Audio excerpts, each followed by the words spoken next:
Okay, this is session 1 of Death, Frost, Doom, being played with the World of Dungeons rule set.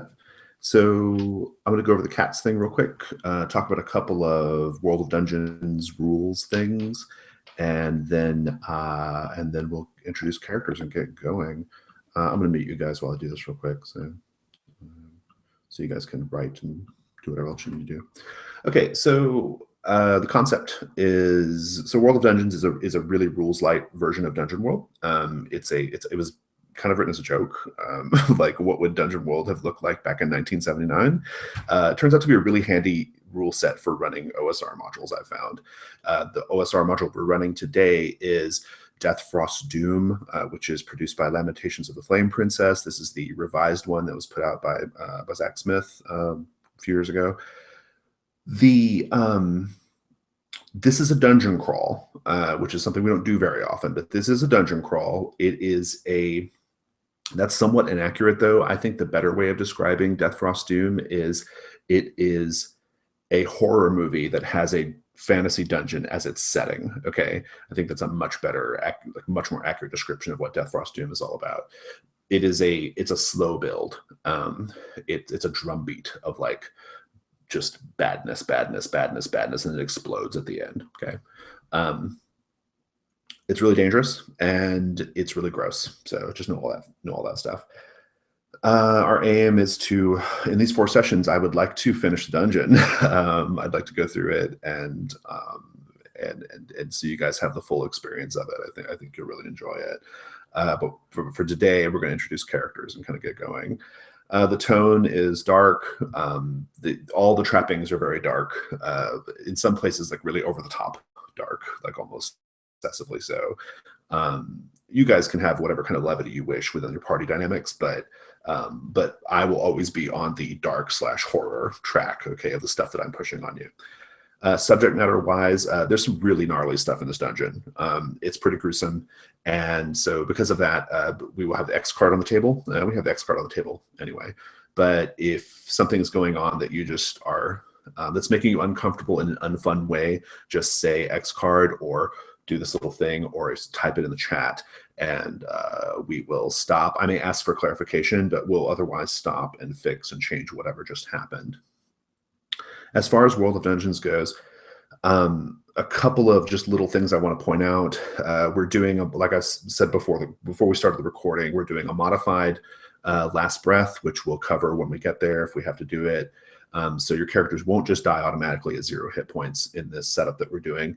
I've got a number of custom moves for Death, Frost, Doom that I'm layering on top of this as well, over as we need them. And then what other little World of Dungeons notes? Oh, the Die of Fate. So I will regularly roll what's called the Die of Fate. It's a number between 1 through 6. It's a public roll. I will tell you what the result is whenever I roll it. And what it does is basically every time you encounter a new thing, a new person, a new place, I'll roll that Die of Fate to determine the basic sort of disposition of the encounter. If it's a low result, it's not good for you. If it's a high result, it's going to be good for you. Okay. So just know that. It's somewhat abstract, but it's a good, I find it to be a really helpful tool for like deciding like how hard I can go in on something, right? And it also kind of signals to you guys out of character kind of what to expect, right? So as whenever you encounter a new thing, which I find is helpful for the role play.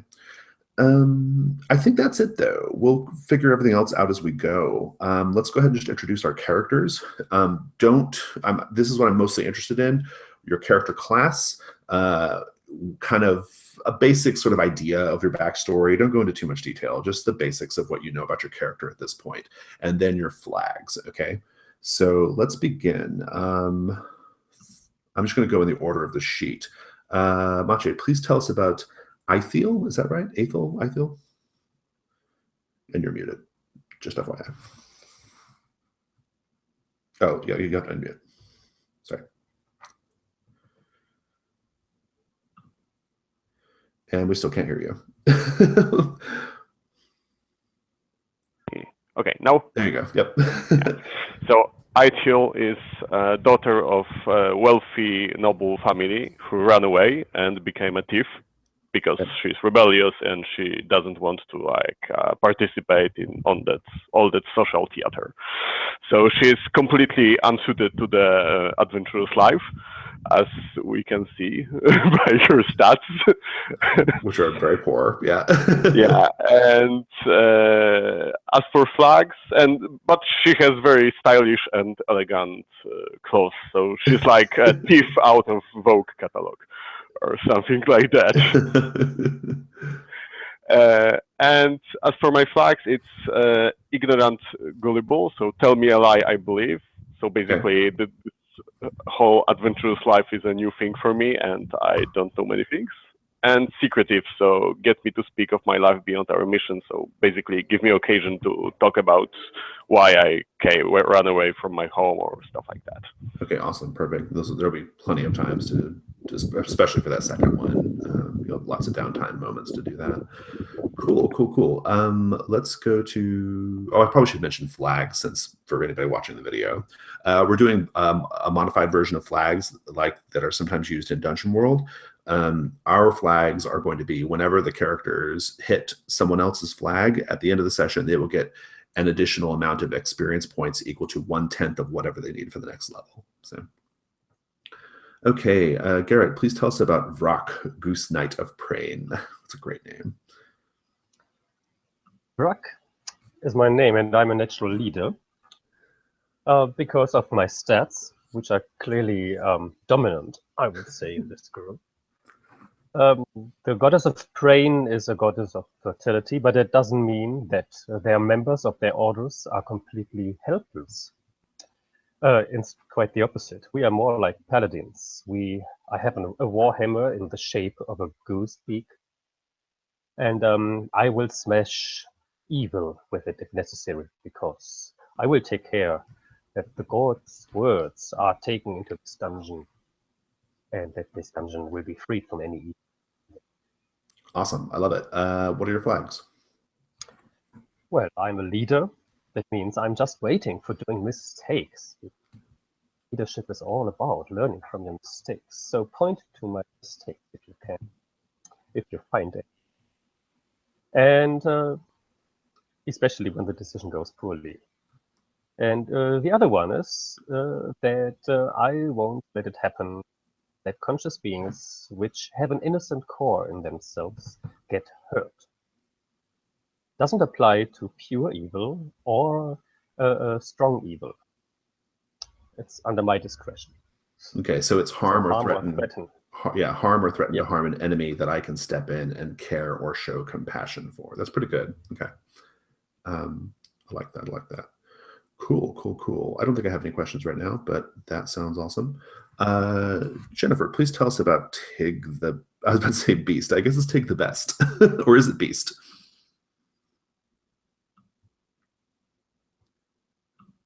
And you're muted if you're trying to talk.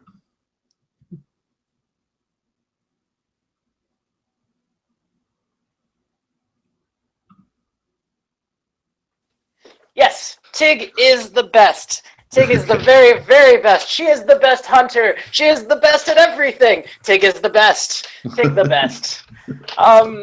She's a druid from the best tribe, in the best place, in the best world.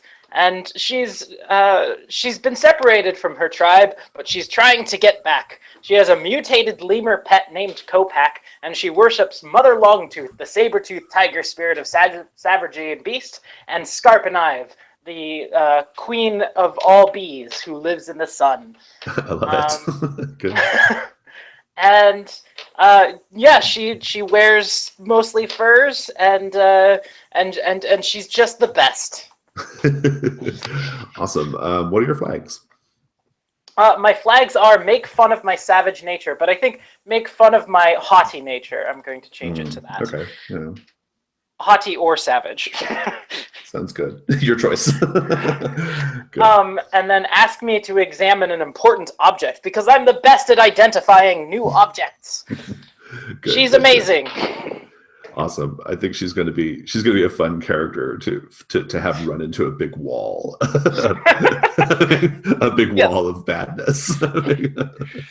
Good. Awesome. Cool. Cool. I love it. I don't think I have any other questions for now. Okay, cool.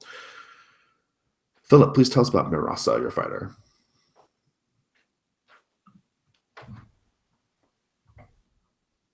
Yeah, so Marasa is a beautiful long-haired woman who is probably the last one you would expect to be picking up a sword and a shield and charging into battle, but she's got a body covered in scars, and the only thing that seems to have escaped intact is her face and her long, beautiful hair.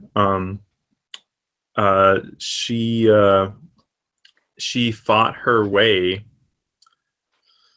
out of being a captive and decided that instead of going back to being someone who was weak and vulnerable and a prize, that she would instead, like carve her way through all of her enemies. And so she's kind of become somewhat of a mercenary, I think, in some ways. So her flags, I chose ask me to do something daring and acrobatic and get into a dangerous situation that I can save you from. Just kind of generic fightery flags. So no, I love it. It's great. Sometimes the most obvious things are the best things, right? Cool. I don't think I have any other questions. I'm going to have a set of establishing questions that will kind of help pull you guys a little tighter into this particular adventure, and we'll talk about those in a minute. I want to go ahead and just get things going, and then we'll take a little break, okay, after we get a little kickstart here. So let's see here. You guys are going to take up my whole image board with your characters. We're going to need more space.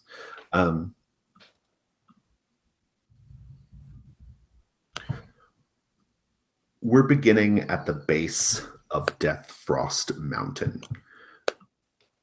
Having just set out from a small village, a village called Frostberry, so named because its principal resource, its principal trade good, its principal input for everything it makes is the frostberry, which grows in this region. You're probably all sick of having had several days of nothing but frostberry-based meals, frostberry-based ales and drinks, and other byproducts of the frostberry bush. You're heading out from the village of Frostberry at the base of Death Frost Mountain. Here's what you've learned in Frostberry as you begin your ascent. This is what you know. You know that at the top of Death Frost Mountain, at the very peak, there was a cult back in the day, an evil cult that did a lot of bad, evil shit. And eventually, about 50 years ago, the villagers finally decided to rebel against this cult. They rose up against the cult and destroyed it. The cult raised something, called something, did something really, really evil. And 12 clerics marched up to the peak of Death Frost Mountain and sacrificed themselves in order to seal away whatever this evil was. That is the historical background of Death Frost Mountain as you know it. There's a path.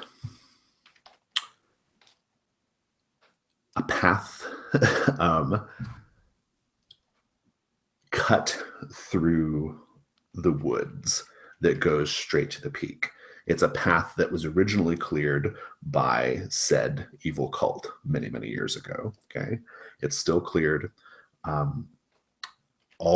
Everything you heard from the villagers is that path is completely cursed. You would be crazy to even go up the mountain anyway, and especially to go up the path, which is no doubt littered with all kinds of dark magic and curses and everything else, right? Nevertheless, it is a path, and it is the most direct route to the top of the mountain. You don't have to take that path to get to the top of the mountain. You can choose to go off the path, up a more like wilderness sort of route. That's longer and filled with all sorts of natural treachery, right? And possibly also some bad shit related to the cult. But those are your choices there. You can take a wilderness route, or you can take this clear-cut path route. Be thinking about that. Another thing I want you to be thinking about is the following establishing questions, which are, I'm going to direct these at specific people. Be thinking about your answers while we're on the break. I don't need them right now. This question is for Vrock, Goose Knight of Prane. What evil thing do you expect to find at the top of the mountain, and why do you want to find it? Be thinking about that. This one is for, I'm going to go with Marasa for this one. Marasa, you know someone who, despite knowing the cursed nature of this place, decided to climb the mountain anyway. This was a few days ago. So you have a very, very like immediate connection to this, right? Who did you know who decided to go up the mountain a few days ago? Who were they? What were they after? And why are you now following them? Okay. So you got a few things to think about there. For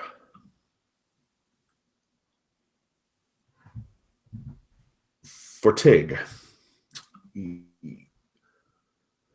rumors abound that the cult at the peak of the mountain collected all manner of gold and treasure.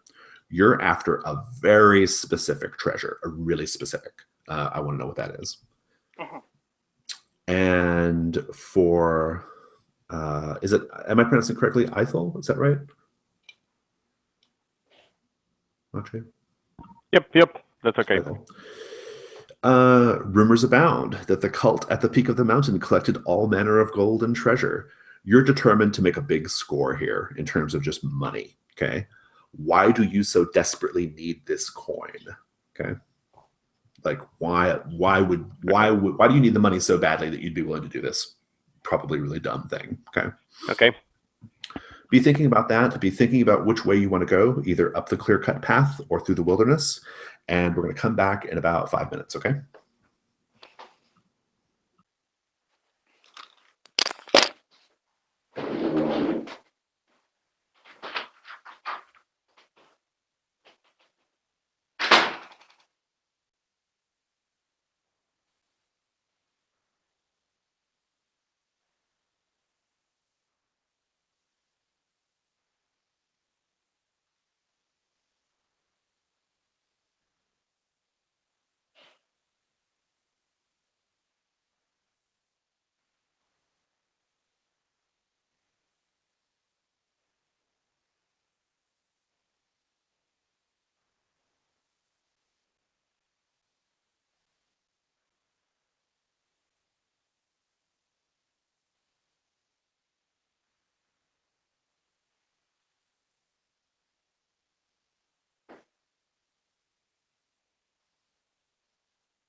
right.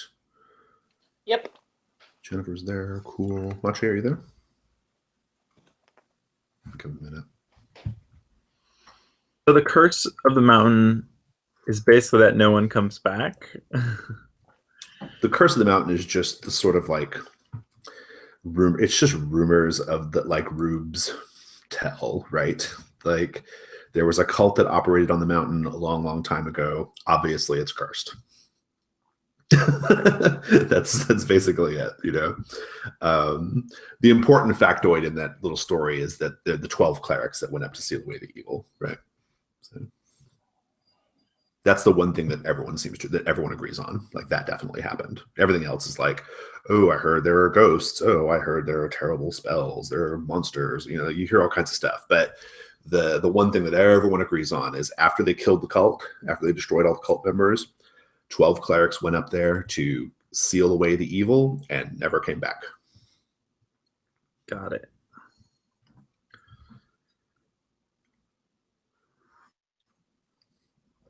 And so we find you at the base of the mountain, making a decision about which way to go, up the path or through the wilderness, which is much longer. The wilderness will take like twice as long. Okay.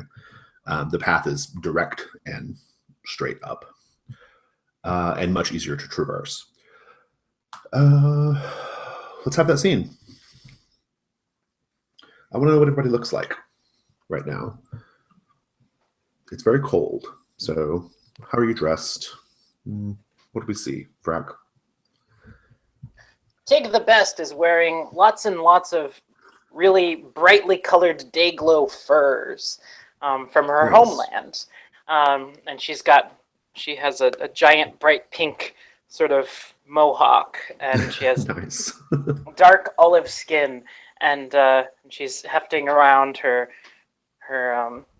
spear and her shield, and her shield is like this bright neon yellow with like a bee on it, and nice. And her spear has like the spear end is like a saber-toothed tiger tooth. And she's just sort of strutting and just very, very happily just sort of sauntering around, because that's what she does. She's very I guess not sauntering. What am I thinking? Swaggering, right? Swaggering, yeah. She's got a lot of swagger in her step for a savage. So I'm going druid. to guess that she is not the stealthy, careful type, which means you would probably just choose the path, right? It's the fastest, most direct way to glory. So, yeah, that's a good point. However, I know very much how to navigate in the wild, so I think we could go through the wilds, and I know the path, my friends. I know the path up there, and I know how to get there because I am the best. How do you feel about this, Frack? Let's just keep this conversation going.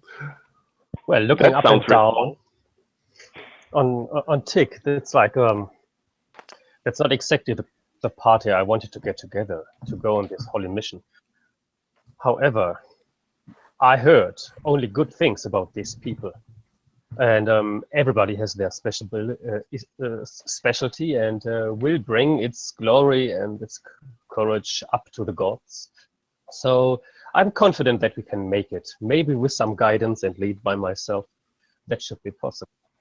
I myself wear the winter dress of my order, which is still a lot of polished armor, and because there's nothing growing usually in the cold, there are like little paintings sticked on my my robes, which show the beauty of nature in summer times and in springtime. So you see flowers and grain and everything.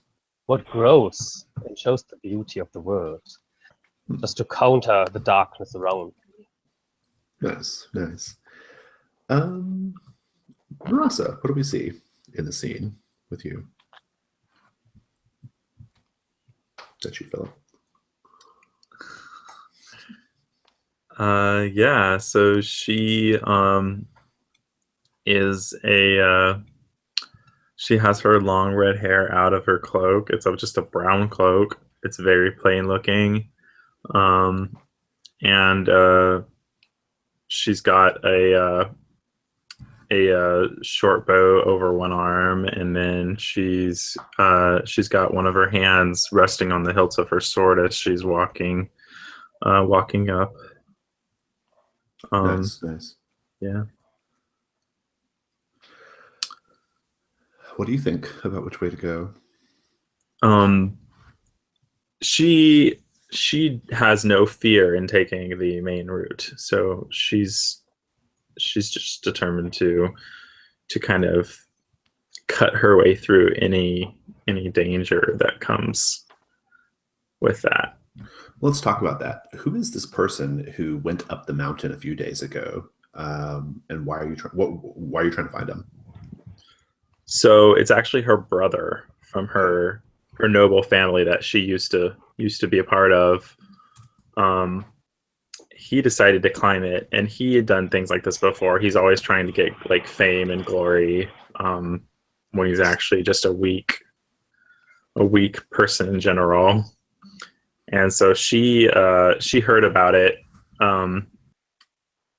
She got a tip off, and her family had hired a mercenary. Her brother's name is Joff, and then her family hired a mercenary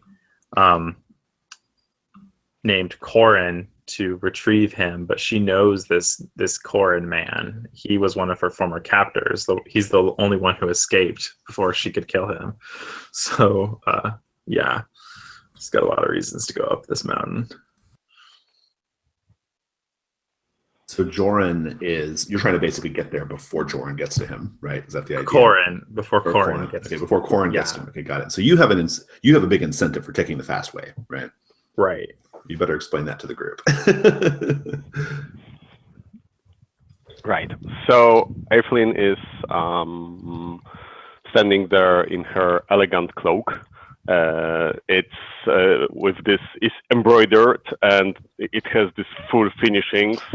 She has this thigh-high boots, also with this fur inlay. So it's all very good looking and not really. It's suitable for the weather, but it's also stylish. So I think she looks to the wrack, to the Tig, and to the Mirasa, and says,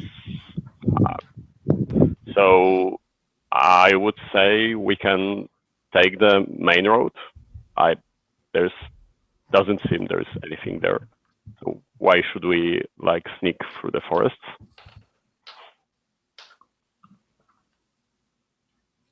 They are all dead, right? To the others, and she's like, "There's no time to waste. We must hurry on. If you are scared, then just stay behind me, and I will be the brave one." Why do we have to make haste? I mean, I don't think this castle will run anywhere. It's been here for some time already, right? Exactly. The darkness will wait when we are up there. It warns us to come there. Why should it stop us on the road? No, the gods shall see how we march up this hill. Then leave our destiny to ourselves. But guys, I really want to show you how great it is to go through the forest. I want to show you how great I am at leading you through the forest. It's going to be fun. It's going to be great. And we can find food on the way. I know how to hunt, and I am the best at it. So why don't we go through the forest and we will be able to have more food than we can even imagine, so that we won't starve once we get to the top of the hill. There's not going to be any animals on these roads to hunt. There's not going to be any food to forage. We need to go through the forest so that we can be properly rationed. Take something your else. input is highly valuable. Yes. But it's a 3-1 decision. Thank you for your input. But I'm the best! And also, it sounds like Mirasa's taking the lead too, Tig. How do you feel about that? No, I take the lead.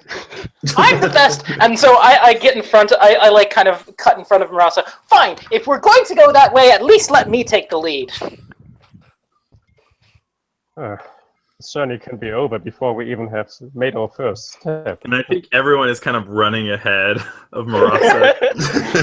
No. Marasa just calmly checks her sword to make sure. Everyone's anxious to get up to the pull it evil out of her sheath quickly. Get up to the evil peak of the mountain. I love it. Good. So it sounds like we're going for the main path. I'm gonna roll the die of fate. I'm just gonna roll a regular die, and I'll tell you what it is. It's a 2.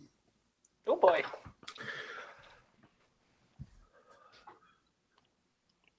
Even though it is a direct path, it is still it's still going to be a good, like, gosh, probably a good day and a half climb up. It's a big, tall mountain, and it's not. There's a lot of you have to do a lot of, like, you know, get over a lot of overgrowth that's even on this path, as well as just as slow moving because it's cold and miserable, right? Let's talk about cold and miserable. Let's paint the scene a bit. This is one of the coldest regions in the entire world. It's fucking horrible. The only thing that grows of any value are those fucking frostberries and coniferous trees. That's kind of it. As you look around at your companions, not the environment, your companions, how do you know you're in one of the coldest regions in the world? Whoever wants to go first. I think that when I look on the wreck, I can see that there is ice and gathering on his armor and his shield, and it's all, you know, starting to get covered, and with this maybe there is a rain mixed with ice and with snow falling on us, so it's kind of forming this cover on his armor and yeah, indeed. What about you, Vrock? What do you see? This region is so cold that even the gods can't send their warm light from the sky. So I see unholy coldness on my robes because there's even frost on the berries on my robe. This is not natural. This is beyond. So it's so cold that the gods can't even, like, offer you any protection, like the normal, your normal aura of warmth and fertility and light. I like it. Marasa, what about you? Yeah, I see that. I feel. Is that how you pronounce it? I feel. So I see that I feel. Despite her fancy-looking clothes that she wants to show off to everyone, she's pulled her cloak tight around her. So yeah, her priorities are more towards dealing with the cold than with, you know, the obvious narcissism. But okay. What about you, Tig? Well, my little lemur pal, Kopak, is sort of just bundled up inside my clothing, and so I kind of look you know, like, kind of weird because I've got this, like, little lump on my on my chest that wouldn't necessarily be there, but and then and I suppose, like, I see, like, everyone's hair is, like, the ends of their hair is beginning to, like, sort of freeze and frost over, and I'm kind of trying to personally fashion some sort of hat for myself because you know, most of my head is shaved, and so it's not. I need to find some sort of warmth there. Indeed. For my head. Speaking of Kopak, he is still an animal, and his animal senses are still very much in tune with what's going on. And he begins to do something against your chest that indicates that he's alert to something. Like there's something approaching. There's some kind of danger. What does he do?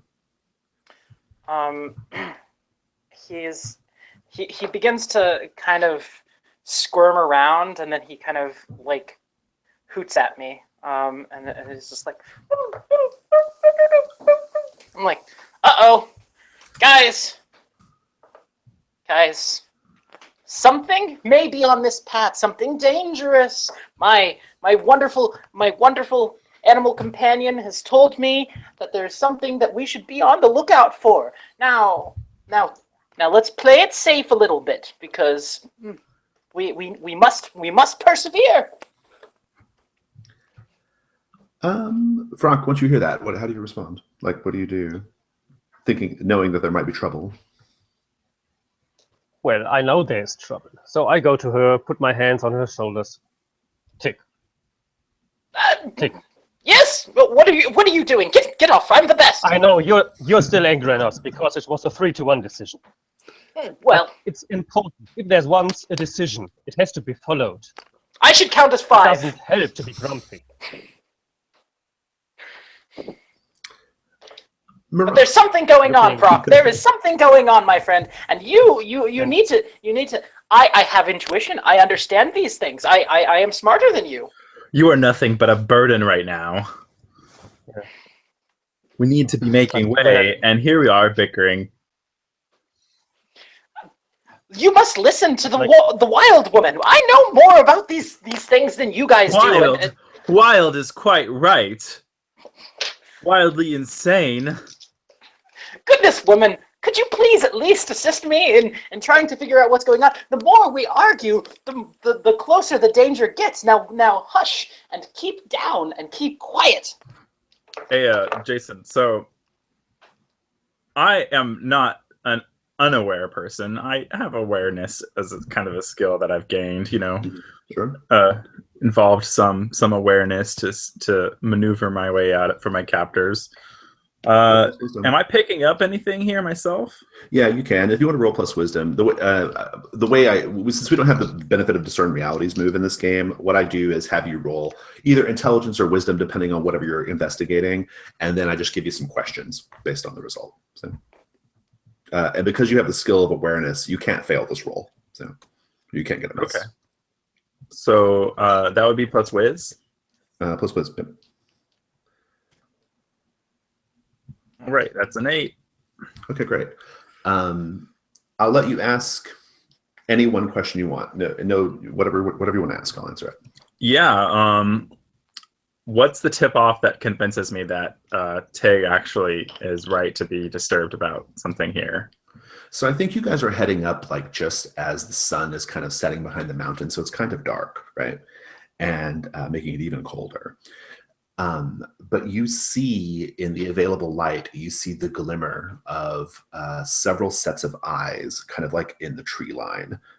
There's some kind of animal, probably wolves, that are like, at the very least, like scoping you out, which kind of says something because like they must be really desperate because they wouldn't do that normally, right? So they're watching cautiously. So I see the wolves, the eyes in like the tree line behind everyone as we're all kind of like bickering, and I immediately like go, shh, quiet, we're not alone here, and I pull out my sword. I feel. How do you respond to all this? What are you doing? Eiffel? Oh, we can't hear you. I'm moving behind everyone, so I want to have the party between myself and the danger. And while they're bickering, I'm just like leaning against the wall saying, oh, come on, let the druid do his thing. I mean, it's thing, I guess. And the lemurs is pretty sweet. I'm sure it's right about whatever it senses out. Mm-hmm. So I'm not very engaged in this. Well, Marasa, do you point out the fact that you see like eyes in the forest? I mean, yeah, no, my attention has actually turned completely towards that. So it's I think it's very obvious what I'm concerned about. I think I think what's going to happen here is 3 wolves. They're scraggly looking wolves too. I mean, they are not like luscious with fat and fur. Okay, they are thin, mangy ass looking wolves. They look really hungry and they're probably really desperate. But they come out of the tree line and they don't rush up at you. They just begin to like growl. Like I think they're trying to see, like they're trying to measure you up just as much as maybe you're trying to measure them up, right? But they come out of the tree line. They're kind of growling, and it's a situation. Vrak, how do you respond? Well, what scared me most was when I saw Tick in the eyes, because she meant it very serious. She was saying that we are in danger. And that makes me turn around a little bit more skeptical and draw my warhammer. And then I see the wolves. To my fellows. Let's move on. Maybe they let us pass. Tig, this is probably not your first time at the rodeo with some wolves. How do you respond? So have they noticed? They've noticed us. Are they coming after us? No, they're kind of like they've stepped out of the tree line and are kind of growling, baring their teeth. I think they're kind of seeing like how you respond a little bit, and if you show any kind of weakness, they might go after one of you. Right? Mm-hmm. That's how desperate they are. They look very hungry. I guess I'm gonna kind of just. I'm going to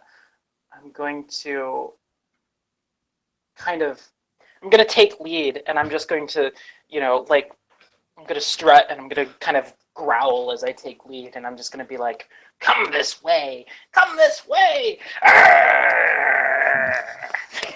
Are you trying to frighten them off? Basically, is that I'm trying to like show that I'm alpha, and I'm just got it. Yeah. Yeah. I'm actually. Charisma. Oh, sorry. What? Give me a charisma roll. I think that's pretty good. That's a 7.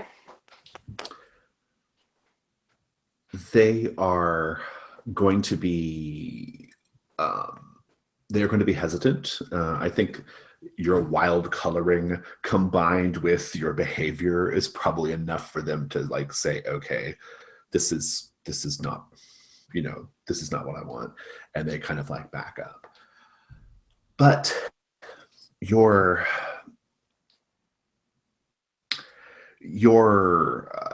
let's say conspicuousness in a circumstance has also alerted something else along the path, and maybe you don't feel its presence, Tig, but I think everyone else does. Everyone else, you're going to feel the presence of something, a spirit of some sort, something dead and angry. How do you know? What do you feel? What do you experience? And you all kind of experience it. Maybe you even all look at each other like, ooh, what was that? Yeah, nothing so obvious as a ghost appears, but just something more subtle. Yeah, no, it's like the wind just completely stops as this thing, it feels like it passes through us, and as it does, it's kind of like the immediate area. There's no wind at all. It's super eerie. I turn to Vrak and I'm like, there are many dangers in this place. We can't let any one of them pass us by. And if you're not willing to take care of these dangers, then maybe you shouldn't be in charge around here, despite your overconfident look. This is to Vrak. Yeah. Tig. Vrak. To Vrak, because he was saying Despite like we your should just 9 ignore the wolves. Maybe they'll let us pass. Right, yeah. These wolves are creatures from the mother goddess, like as we are. They might have been cursed by being for too long here, but they are still creatures just like us, and they want to live, and they shall live. And If they let us. I pull out my bow and I'm like, cursed or not, it's a liability to let them remain on our tail. The wolves are backing off. If you want to go hunt them, you can, but they are backing off, just FYI. Athil, what do you feel? How do you know this is what do you feel that, like, out of character, we know it's something angry and dead, but how do you experience it? So I think that everything becomes much darker for a bit of time. So it's like, I know it was twilight already, right? So I think it's, for a moment, it became almost completely dark, with maybe only the eyes of the wolves and some small glistening on the eyes that covers my friends, my compatriots. So and that it passes, but I definitely saw it. I'm shaking my head and like looking at them cautiously, trying to judge whether they felt anything themselves. Did you hear that? There was something strange, I ask. As I see the wolves kind of backing off, I'm going to turn to Vrock and put my bow back on my arm and say, you better hope that your mercy does not come back to bite us. Literally. Marissa, good that you are listening in the end. Don't you see there's something bigger and much more dangerous coming than natural creatures? Let's move on. We don't have the whole day to get up to the mountain top. Indeed, indeed. You continue up the path. There's nothing else anybody wants to do. You continue up the path, and just to the side of the trail, pretty close to the trail, but off the trail for sure, in a somewhat cleared area as you're going up. At this point, you probably have torches or lanterns or whatever light source you guys have, assuming you have a light source. I hope you guys have a light source. Did someone bring torches? Okay, good. You did. Yeah, I have torches. Okay. And I think that, Athil has torches as well. So maybe we both have a torch lit or something. You'll see off to the side of the trail, it looks like it's basically you see skins, like animal skins, hanging from lines. There are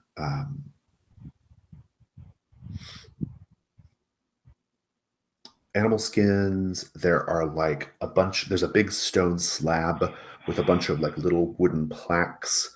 There is a kind of like a tent, like a tent made of animal hide, a fire. Maybe it's lit, maybe it's not lit. I'll figure that out in a minute. But basically, there's like a scene of like someone's made a little home up here off the trail, and it's just, there's like antlers and bones and other little decorations, dangling from the tree branches and that kind of thing, right? Very, very like woodsy kind of survivalist look going on with this space. I'm gonna roll the die of fate. I got 6, so good for you guys. The fire is lit, and there is a man at the fire. He's covered in thick, heavy furs. He looks a little, grizzled, right? Classic grizzled old mountain man, right? Sitting around the fire. He is, he's got looks like he's got something in his hand, and he like occasionally like puts it in his teeth and he like chews it, right? Like, right? He'll call out to you as you come up the trail. He'll say, he's like, "Are you coming up the mountain?" And as we walk up, I think what I do is I actually kind of push myself ahead of Brock, and I've got the torch in my other hand. I'm just kind of like pushing him aside as we walk up, and I'm like, yes, have you seen anyone else come this way? He's like, yeah, a few days ago, a couple guys going up, one after the other.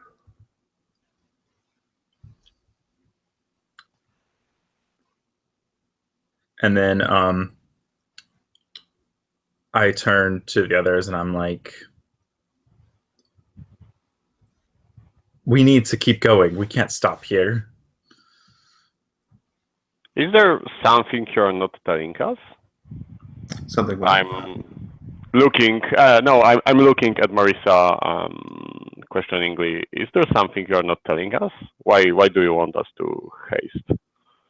And she pauses for a moment, and she just kind of she's assessing everyone and trying to determine how much she can trust you guys. Interesting. Maybe do like a roll plus wisdom, and you can ask questions of the group.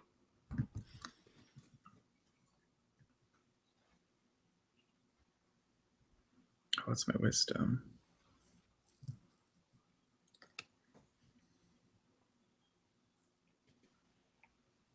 Oh, I got a 12. You've had some time to spend with your companions here. I'll let you ask each of them a question of your choice, and they'll have to answer it truthfully. Ask the player, that is. Yeah. Okay. I feel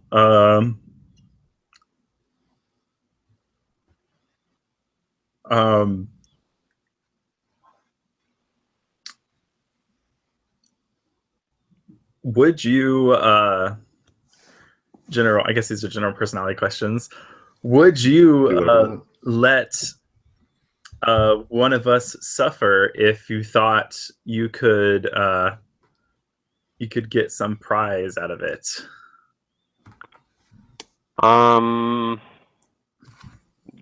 That depends how much suffering that would be, but so the answer is yes. I mean, I probably would. Okay. Or maybe no. There is no yes or no answer for this. I think what you've seen, I feel, is that that would depend on how much she likes the person and how much she considered the person to be on her level. So if this is someone she considers like I don't know, far beyond her, she wouldn't care. But well, I'm going to take this opportunity to ask you then. You've heard about all this treasure that this cult was allegedly amassing, right? Just tons and tons of coin. Why do you need it? Why do you want it? So I have to buy off the people who were hired to bring me home, and probably that's a one bit, and second bit is maybe get rid of someone from my family who is like has too much plans for me. I would say maybe my uncle. Maybe my father is dead, so my uncle is making matrimonial plans for me. So I want him gone. Like nice, good. All right, cool. I'm into that. You can keep asking your questions as the scene goes on here. I was about to say Marissa, that's not right though. Marassa. This old man says, let me guess, you're going up the mountain for treasure, huh? You know about the treasure? Oh, the treasure.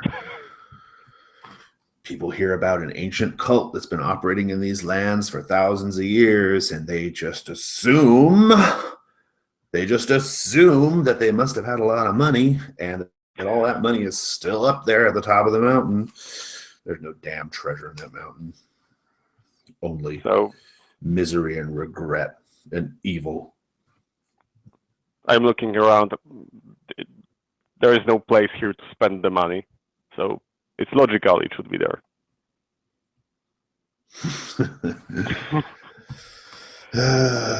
Well, you all look cold. You all look hungry. I've got some food on. Wouldn't mind the company. Frostberries? Shit, no. I'm never putting another goddamn frostberry in my mouth. If I never do, it'll be too soon. No. Venison. Found a deer the other day. Okay. I'm sitting by the fire. I just want to pull Vrock and Tig here and find out what you guys think, what you're doing.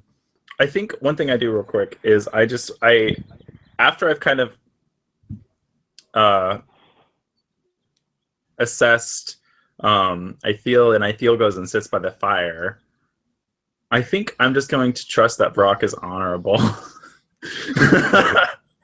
And so I'm going to pull Vrock aside and tell Vrock about my brother being kidnapped and this mercenary who's not a good person going after him. And still deciding on whether I'm going to tell Tig or not. But I think it's very obvious to the others that I am whispering with Vrock, and they're not privy to whatever I'm saying. Now I understand why you interrupted me when I wanted to introduce the group. I feel your grief, friend. I will always be on your side, because the gods decided that we do this journey together. What shall we do? This is up to you. Shall I confront this person? I think this is when I kind of back up a little bit, and I'm looking at the others, and I feel it's getting comfortable, and I don't know what Tig is doing. Tig, what are you doing?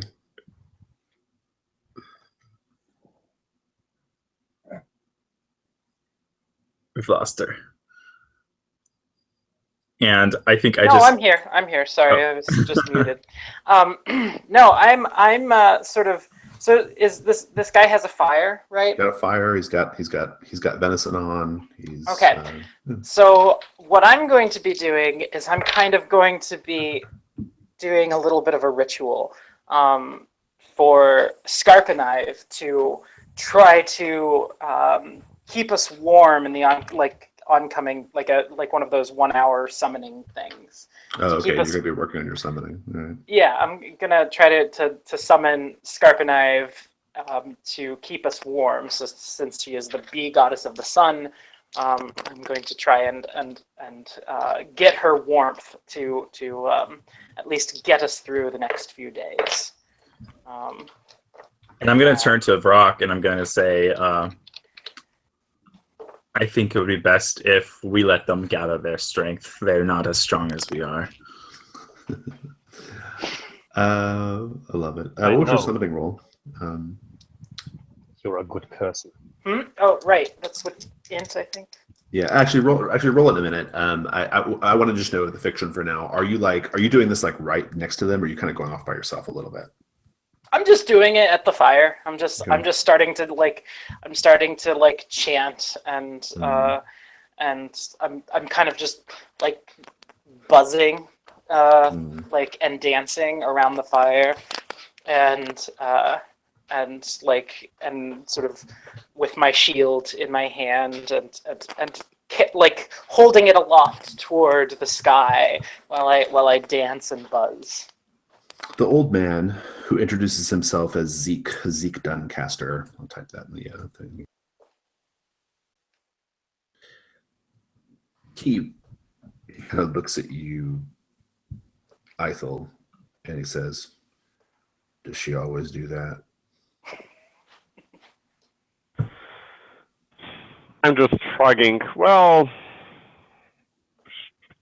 she's just like that. Vrock, you'll notice as you kind of as you guys are, maybe as you're leading your conversation with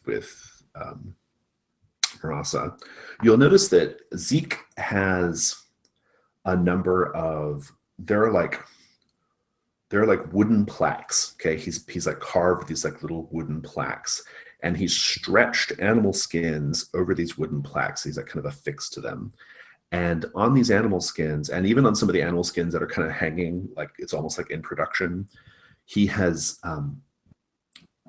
written names of people. And it appears to be written in blood. Okay, and like the one you see like straight away, for example, is one that says Maribel Walker. I'll type that in the thing. But there are several of these here and there, like in various stages of completion. You know, he's got a bench, a long stone slab with kind of raised up with some tools for shaping and cutting the wood. He's got like the hides that have like names on them. Some of them are complete and kind of like stacked up like near the side of his tent, like complete little wooden plaques with these hides with the names painted on them, different names. What do you do? I'm very skeptical what this is about. And so a question comes out of my mouth, which I wanted to ask him from the very first moment. Mm-hmm. To which god do you pray? And what's the purpose of these names? He says, I stopped praying to the gods a long, long time ago. In fact, I would go so far as to say that the gods are not able to look at this place at all, that it is, in fact, invisible to them. These other things, these names, just, well, when I was young, evil lived on this mountain.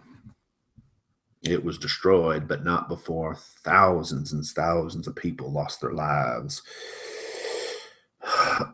No one cared, but I cared. I feel like someone's got to create a record, someone's got to remember it. Someone's got to remember these people.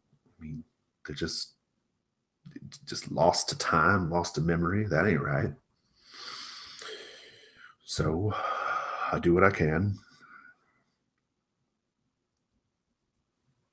Where I come from, people would say that you honor Kronos, the god of time, by writing down the names of these people. I don't care about no Kronos or no god of time. These people had names. Damn it, names. We should remember them. Everyone remembers, the evil cult. Everyone knows about the 12 clerics that marched to the top of the mountain to seal it away. Everyone knows about the treasure. He looks at you, I feel. All the treasure that they had. But no one ever talks about these people. Thousands and thousands of people, maybe millions of people. I don't know. You Lost, don't get my killed. name. You will not get my name because it's not about us. It's about this world in its whole. I don't need your name. There's nothing up on the mountain's going to sacrifice you in some dark magic. Of course, if you go up there, it's really stupid. It's cursed. I'm looking for a specific name. Oh, yeah? What name would that Maestress Nuria. Is Maestress Nuria among your names on this list? She must have walked up here 5 years ago, belonging to my order. Out of character, is this why you're going up the mountain? Yes. Tell me about that. The evil on the mountain I'm looking for is the cursed pitchfork, which will bring plague and drought if in the wrong hands. And I want to recover that artifact. And this woman, Maestress Nuria, you said? Group looking for it, they never returned. Did she dress like you dressed, like in the same? Yes. Okay, good. He says, "Oh yeah. I thought I recognized your symbols there. I remember, long time ago. Shit, had to have been 5-10 years ago now at this point. Yeah. If it's the same person, she went up there and she didn't come back. And if you go up there, you're not going to come back. Same with you, little treasure hunter, I feel. I'm rolling my eyes. Maybe you should like write a book instead of scribbling that on the skins. But that's really, really fine of you. You should know that I actually cannot read. All I can do is reproduce what I see. So, like those people provided you with their names in writing? I don't have anything else to say about this. Do you want some venison or not? Yeah, sure. Meanwhile, some time is passing. You're engaged in your movements, your exaltations, your jittery ritual, Tig. Give me a roll. All right, that's an 8. 8. All right. Okay, you can command it to perform a single magical effect that falls within its domain. What would you like? I would like to have a like sort of a swarm like of sort of light, of bees of light, sort of be like I would like to be sort of have an aura of bees made of light around me that allows me to warm myself and those around me and light the path. Nice. I want to just we're going to take a quick break, but like when we come back, I want everyone to describe, this is a wondrous thing, right? Like describe like how you feel when you see this, when you experience this, when you witness it. Like I just want to know like how it changes your mood or maybe affects how you view Tig. Let's just take like 2 or 3 minutes for a quick bio break. Okay.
Can you hear me?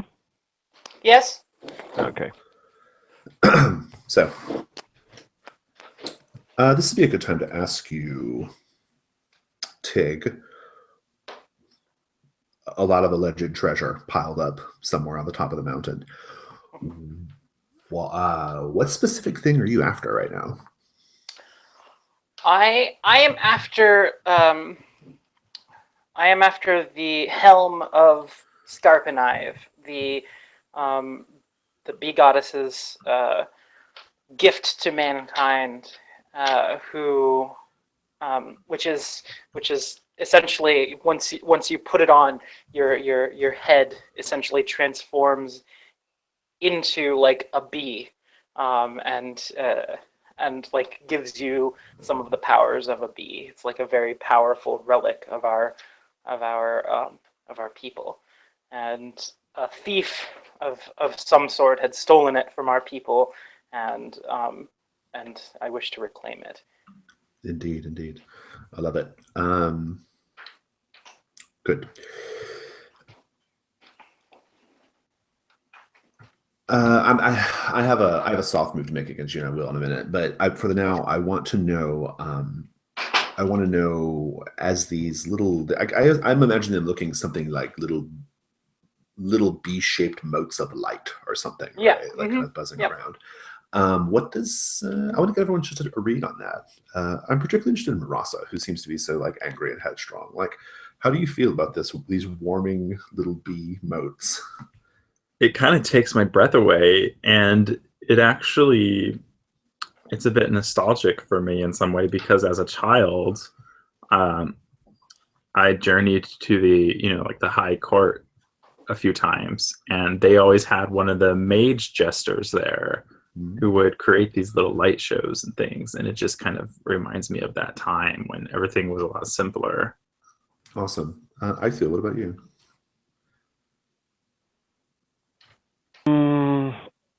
Yeah, so I think that's. I was actually about to say something similar. So I think. No, I like that. No, Why don't we go with that? So I have like this. It reminds me of home, but it also reminds me of the fact that I'm being chased and I need this gold to. So it's like mixed feelings. Sure. Brock, what about you? Well, this was a place without any life except for us. And Tig, the best, made it to bring more life into this place, which lightens me up after the horrible message, which I knew already before for sure, but actually knowing that Maester Nuria is dead. So I feel better and look with a smile for the first time into her direction. Nice, good. Zeke, when this happens, Zeke is like, well, goddamn, would you look at that? And he's like, I think he's got a look on his face like he's caught in some kind of reverie. He's staring up at these little golden motes of light as they flitter, buzz around, flitter around, and you can kind of see in his face the light is like kind of reflecting off of like tears that are welling in his eyes, right? I think he's like really like deeply moved by this. And I say, the gods have not abandoned anyone, my friend. They are still among us. And, of course, my god is the best. Speaking of which, Scarpenive, one of these little motes of light is not a mote of light at all.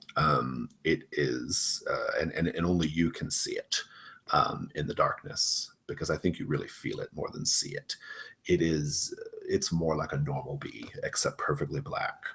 and it lands on your cheek, right? And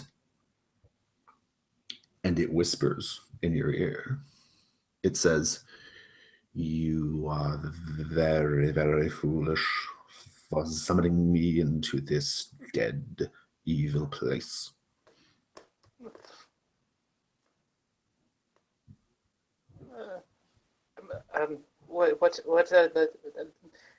What have I done wrong?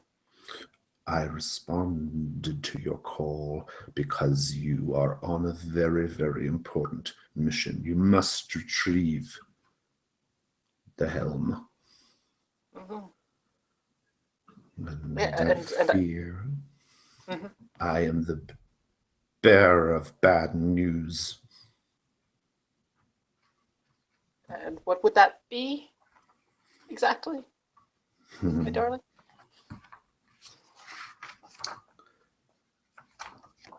It is in the possession of the twin inquisitors.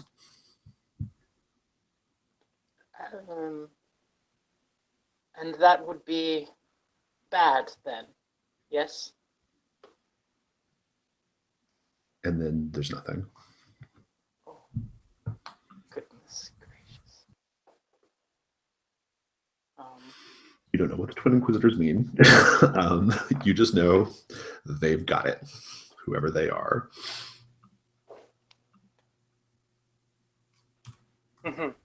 All right. I need to make a note real quick. So while we're all kind of gathered here, I'm remembering the court and the magic show in the court, and I just have this flash of this little blonde girl in the court, just a memory, and then just kind of come out of it after hearing about these inquisitors. Oh well, you didn't hear any of that. That was only for. Oh really? Yeah. Oh, okay. That was like just. I just kind of come out of it then. Yeah, that was just in Tig's ear. So, yeah. I want to just go around the table and find out what everyone's doing. Whenever you're ready to press forward, you can. If you want to keep questioning Zeke, you can. If you want to look around a little bit, you can do that as well. Vrock, what about you? So if Zeke is not writing it by himself, then he must have gotten it somewhere, names and everything. So I'm trying to interrogate him as good as I can as a priest. Try to understand how this place works. There must be some rational, some logic behind it, even if it's cursed and dead. And yeah, I get lost again. He had kind of like really like explicitly changed the conversation whenever that came up, right? Like him, like, you know, when he said he basically like kind of sight drew the names, right? And you can convince him though. Like, what's your angle? Like, just like, you know, like what's your angle to try to convince him to tell you about this? He seems to be as angry as every normal human being would be that so many people died here. I try to convince him to call on his mercy and a laugh for life. Roll plus charisma. The stakes here are just that it's more than he just tell you. It could be he might tell you something you don't hear. So depending on, but which may be good. I don't know. Yes, but. I get a 13. Great. I'll let you ask. That's a good result. I'll let you ask, like, because you got on a 12 plus, you get like a little bonus result, right? So I'm just gonna let you ask 3 out of character questions of me. I don't think I want to have that conversation with Zeke, and then I'll just tell you the answers. So I want to know if he's cursed and under control of something in the mountain. he's not. I want to know if he is mightier than he appears to be, that he plays a more important role. Nope. I want to understand if the mountain needs people, if he knows what happens to them. He'll tell you, this is the part we'll pick up the conversation. He says, and I think he's telling you this in private, right? He feels a certain like paternalistic like protection over Ithiel, right? Because she's presumably the youngest and she seems the greenest, right? And he thinks it's foolish, right? And so he also doesn't think that she can handle the truth, right? And so he's telling you this in private, Rock. And he says, this is, you guys have been there for some time at this point. He says, there's a book in a cabin at the peak of the mountain. And in this book, there's names. Many, many, many, many names. More than I can count, frankly. If you ask me a number, I'd tell you 10,000 names, 100,000 names, maybe 1,000,000 names. It's a lot of names. I'm never going to finish this work, but I'm going to do the best I can with it. And these are the people. The people that were killed. The people that were part of whatever dark scheme those cultists were up to. It had to have gone way back too, way back. I mean, we're talking many, many years, maybe thousands of years. Yes, much longer than you are doing your service here. Hmm. Tell me, what was your out of character question again? Like originally, I wanted to know why he is writing these names down, and from where he gets his source, and that I know now. And I wanted to know why the people mountain wants people up there, and it consumes them.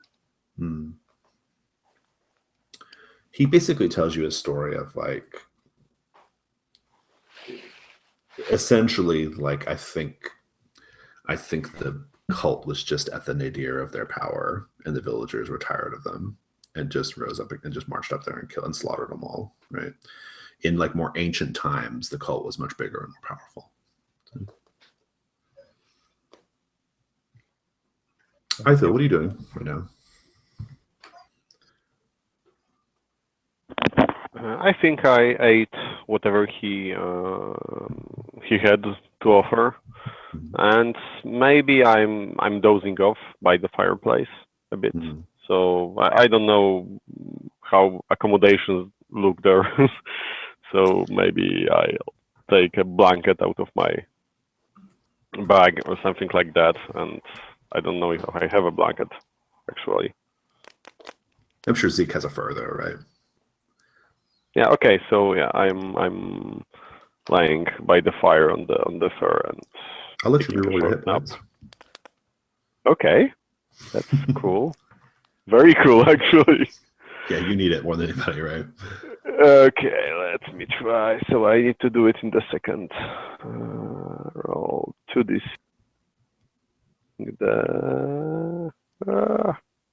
Oh yeah. Hello there. What'd you end up with? So I rolled 6. Cool. Yeah. Now I feel like I'm third level character. Almost.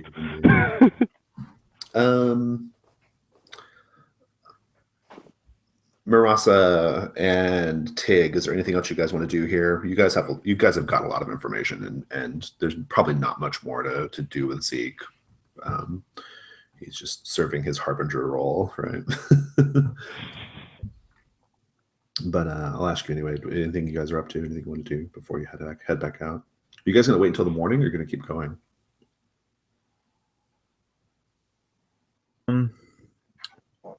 I think the idea was that we would let people gather their strength. So, yeah, just however long it takes for I feel to rest, and for I guess for Tig to kind of recover from doing the ritual, if that takes anything. Yeah, I think it's probably fine. I mean, I will say that because of the ritual, I think because of the nature of what happened and the way it was described and the way it all made you all feel, I think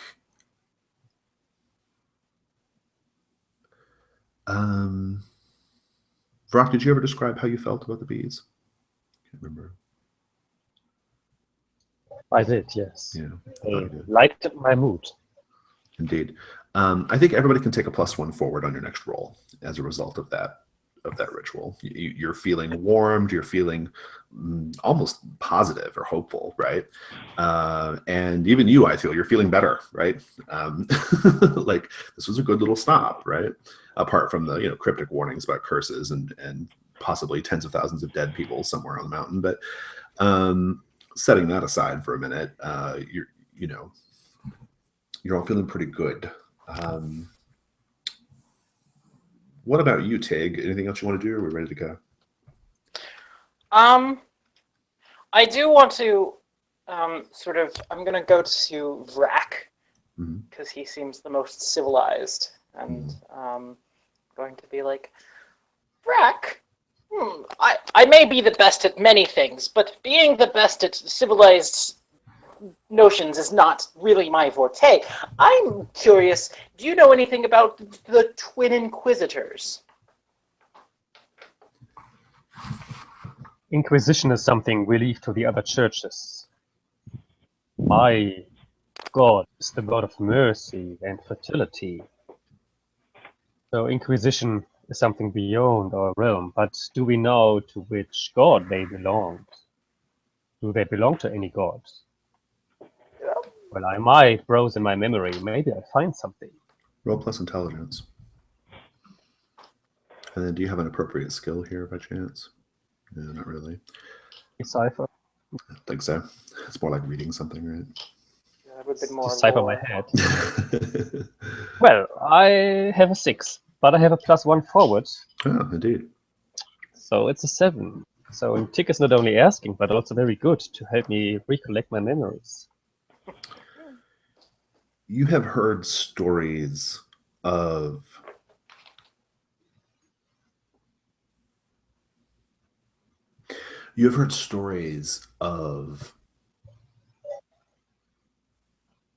people, two particular people, in fact, two ancient people, who were known to be, who were called the Twin Inquisitors. Their names, I will type their names into the chat as well as speaking them. Their names are, they're a husband and wife, interestingly. They are Isathrat Nex and Gorgulos Nex.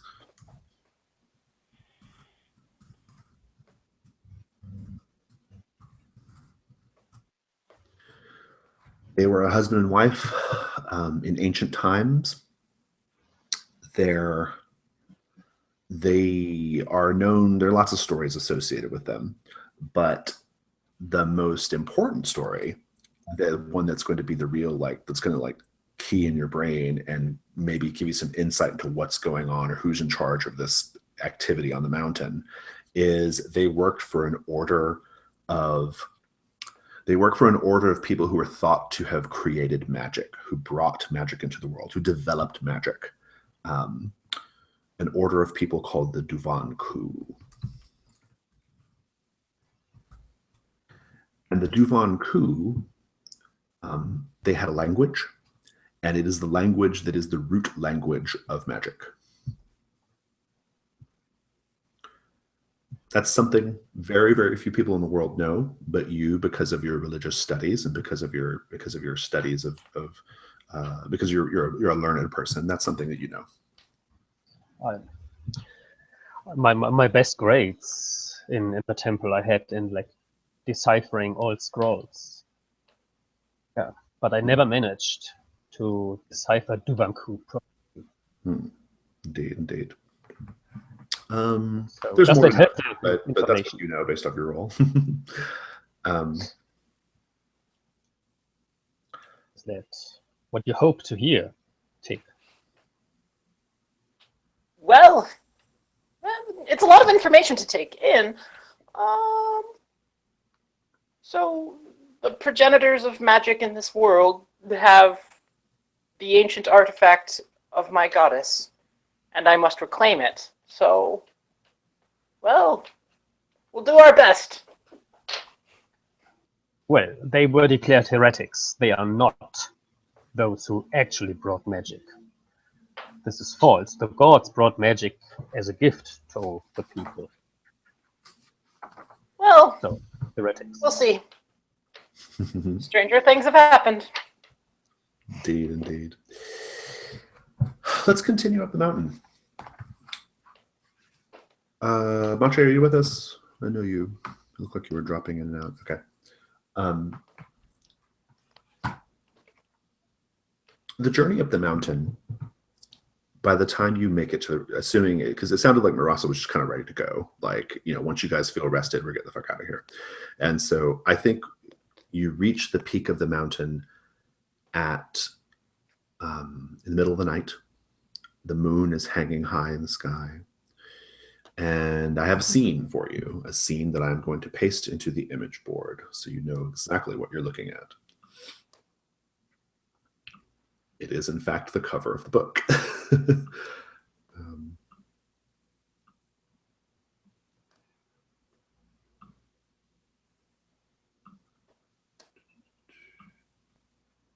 Get that.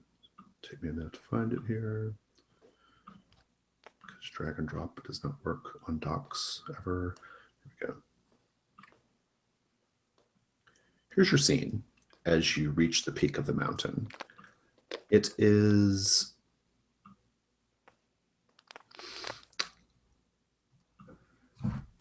there are many, many, many little headstones.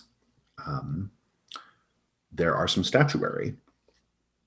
They all appear to be, just at a glance, they don't reflect light like stone. They look like they were carved from wood, and they look really similar, a little bit some of them a little fancier, like a little more work was put into them, but they look really similar to what Zeke was doing. And this might in fact even be Zeke's work, right? You see hides, you see these names crudely drawn, right? There are dozens and dozens of them. They just litter this whole open expanse at the top of the peak. Okay, you see in the very far distance a cabin, and then very near the cabin there is a large single leafless tree. Okay, as you step into this clearing at the top of the mountain, having been journeying for a long time, with just your slight break, but like otherwise you've been going at it pretty steady for for more than a day's travel time. You are aware that there are no sounds. Tig, you probably noticed this first. There is no sound of wildlife, no hooting of owls, no, little vermin noises, nothing. It's just perfectly still. There's no wind. It is as calm and quiet a place as you have ever been. Your ferret.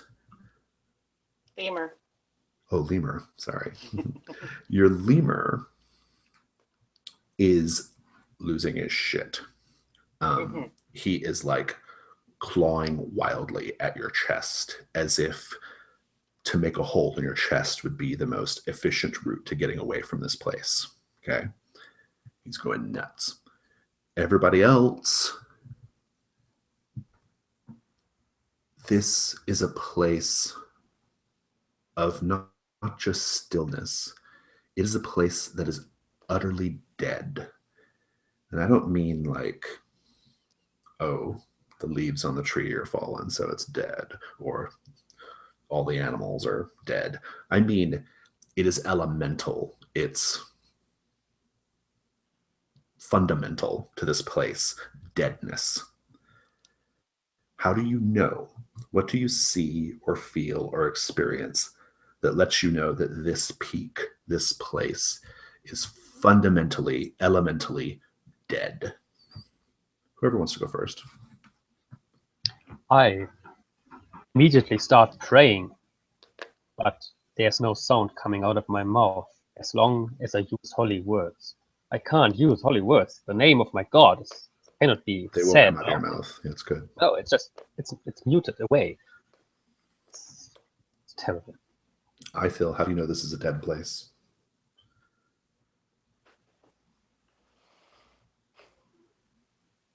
Oh, we can't hear you.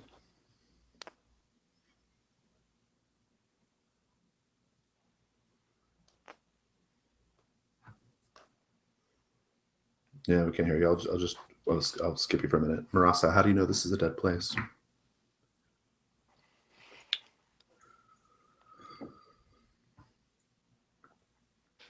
I think that what I detect is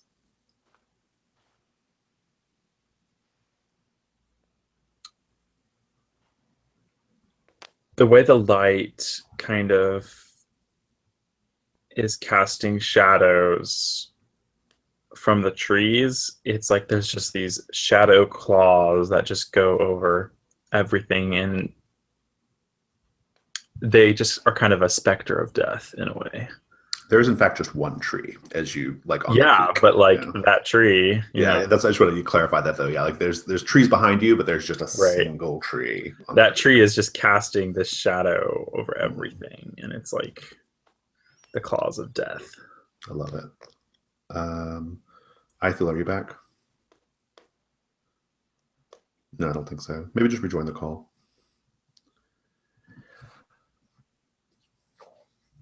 Tig, apart from the fact that Kopak is going crazy, how do you know this is a dead place? Like I feel I don't feel the earth beneath me. Like, you know, I usually as a druid I feel the earth beneath me. But it's almost as if I'm walking on thin air, on nothingness. It's like, you know, sometimes I look down just to make sure I'm not about to fall. It's just, yeah, I feel ungrounded, Nice. and definitely away from, and I feel so very far from home. Ithil, we can hear you now. Okay. So I think that I'm feeling that air is completely dead here. There is nothing moving. It's like we are on top of the mountain. There should be like gustling wind here, and it's not. It's like we are in some eerie space that nothing is moving. Only us. Indeed, indeed. Almost like frozen in time, maybe. Yeah, or you know, the okay, moon is maybe bad comparison, but something like this. Yeah, you know, nothing, no move of the air, no move of anything. Tig, Kopak will, unless you do something to calm, I assume Kopak's male, I don't know, but Yeah. Unless you do something to calm him down or reassure him, he will not break the tree line. Like, he will not step into this space. You're gonna have to do something to really, really convince him this is cool. Okay. Well, I'm going to sort of take him out of my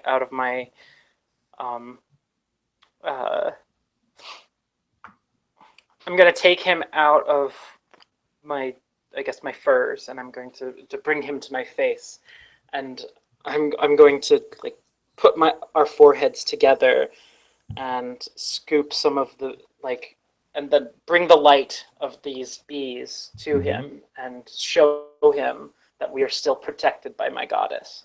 And Indeed. yeah. Roll plus I'm going to say wisdom, and you get your +1 as well. All right, 7. He's going to go. He's going to be calm enough to be able to break this invisible barrier and continue up. But I think he's always in danger of being like running away. Okay, like you're going to have to keep an eye on him like almost constantly, and he might be kind of useless too in this circumstance. Gosh darn. So it just kind of depends. We'll kind of see. But I might just force rolls on it whenever you try to deal with Kopak, right? Okay. I'm going to go around the table and poll everyone and find out what you do. Having described the scene, and this is what you see at a glance and what you feel, more than a glance, but what you feel, what you see, you can go in deeper, right? You can do more. So, Farak, what about you?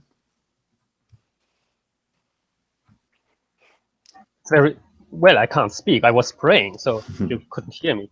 I'm walking up, and my steps are large, and I do wide steps, trying to bring this behind me as soon as I can. I have the weapon in my hand.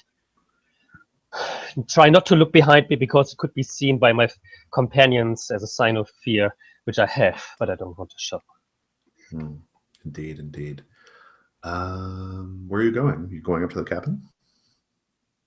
I need to find this book with the names to see if Maestress Nuria is actually in this book. Very well. What about you, Marasa? What are you doing? So I'm going with him to the cabin. Okay. What about you? I'm going with them. You're going to the cabin as well? Yep. Okay, so what about you, Tig?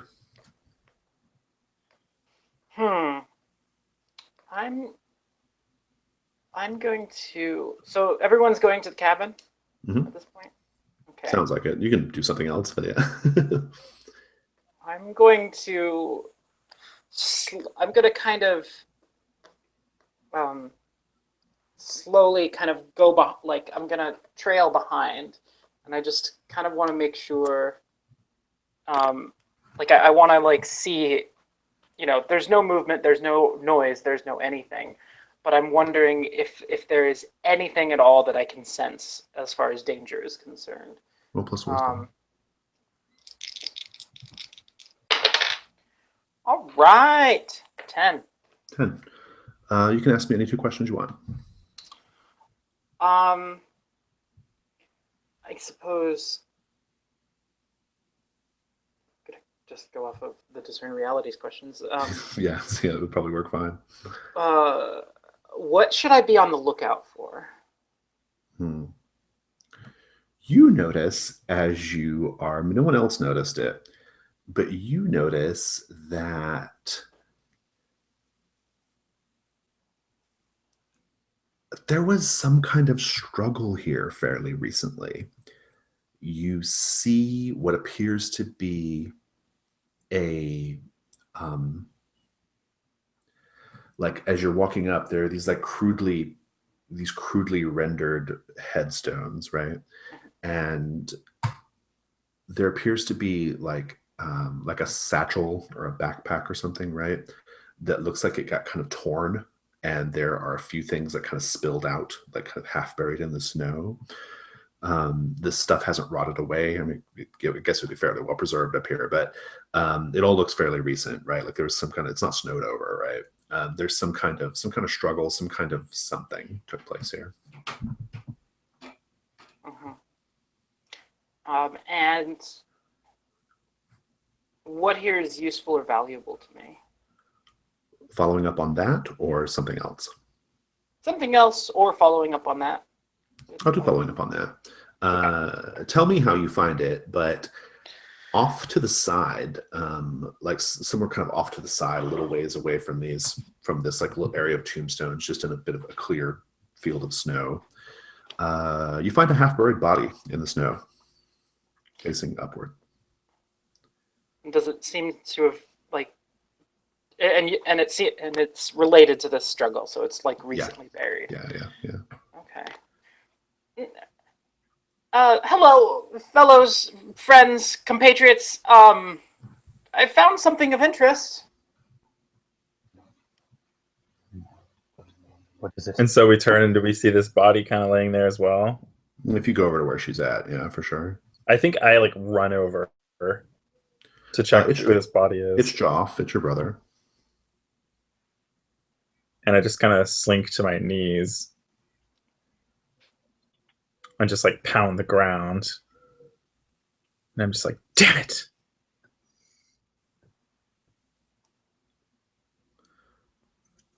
You know about what he's there to do. Vrock, how do you respond? Or what she's there to do, rather. Sorry. I'm hesitant if he wants my companion right now, if he wants me close or not. If she wants, like, Mirasa, I say, may I join you for prayer? And then, I can't. Place is cursed. Do you know him? Is this someone close to you? I ask. I nod. I nod for her that she doesn't have to. And so I think what I just start doing is I kind of pull my hair aside and I just start going through his pockets and seeing if I can find anything that will help me avenge his death, any clues or anything. On his person, he's carrying. He looks like he looks half dressed, like his boots are removed. He was not wearing he's not wearing his leathers. No shirt, just like a pair of like comfy pants that he might sleep in. He looks like maybe he was sleeping in the cabin and then he got like confronted or attacked or something and ran out here. There was some kind of struggle and now he's dead in the snow. So I think I sigh and I get up and I just kind of walk past the others, trying to just move forward and press on. To the cabin? Yes. What about everyone else? I felt this is your last chance to turn back. I don't know what brought you here, but I think you're too young for this. Yeah, you're talking like my family all the time. You're not going to tell me what I'm supposed to do. I left that behind. So I'm here and I'm going to go into that cabin. That's just stupid old wooden cabin on the top of the mountain. There are no monsters here, nothing. So really, To be honest, let's be serious.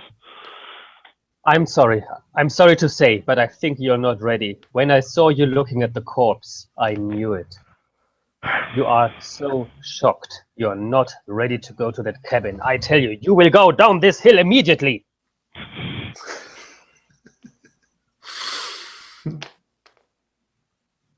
I will not. I'm like maybe not stomping my feet, but you're not going to tell me what I'm supposed to do. You're not my father, and he is not going to tell me that either because he's dead.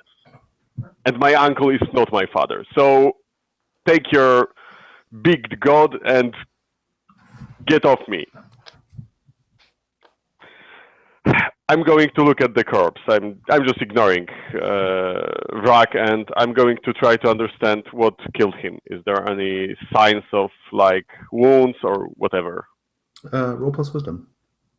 Okay, I'm sure that's going to go well. One moment. On a hit, I'll tell you how he was killed. On a strong hit, I'll give you some extra questions too.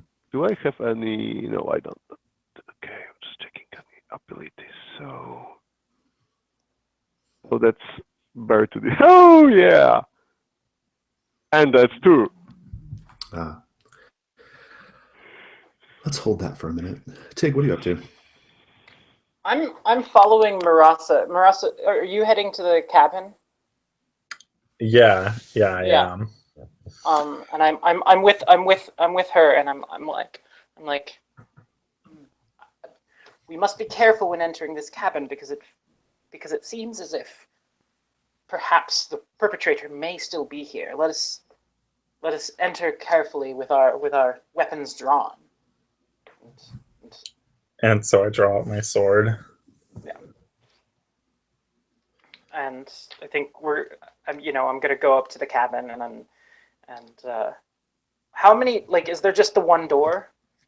There's just the one door. I'll also tell you as you approach the cabin, now that you have a better view of things, off to the side of the cabin, like on the western side, there's also a well, which would be weird to draw water up from this frozen place, but there's a well as well. It's just one other detail of what you see.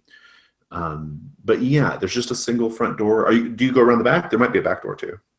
Yeah, that's what I'm gonna try to. Yeah, there's a back door as well. There's a back door. The back door is flung open. Mm. And you can even maybe see like you can maybe even see like where there's an overhang where the snow hasn't had a chance to fall. You might see like the leftover remains of like a boot print in the snow that had collected there, like someone rushed out. Maybe even a footprint, boot print. It's that kind of thing. All right. And I sort of indicate to Marasa to just like go through the front door, and I'll go through the back door, and sort of burst in to ensure. Something you'll both notice is that this is not just any normal old wooden cabin. The exterior wood planks of the cabin have many, many lines of very, very fine calligraphy-like etchings in the wood. Just so you know, like many, many lines. It looks like it looks like it would have been done over the course of many, many years. Symbols and things that look vaguely familiar, but no language that you know.